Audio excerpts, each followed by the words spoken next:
அவருடைய ஃபேஸுக்கு வேல்யூ காண்பிக்கப்படுகிற நாள் வந்து விட்டது. ஒன்ன பிடிக்காதவங்களுக்கு கூட ஒன்ன பார்த்தாதான் சிலது நடக்கும்படிக்கு கர்த்தர் சில காரியங்களை உருவாக்குகிறார்.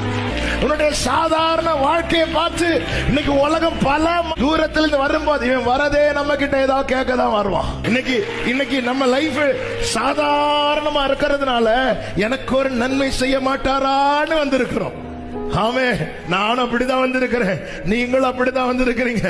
ஆனால் ஆவியானவர் பேசுகிறார், உன்னை நான் காத்திருக்க வைத்தது ஏதோ நன்மை செய்வதற்கு அல்லப்பா, உன்னை நன்மையாய் மாற்ற. ஆமே, ஒபதியாவுக்கும் நீதான் நன்மை, ஆகாவுக்கும் நீதான் நன்மை, தேசத்துக்கு நீதான் நன்மை.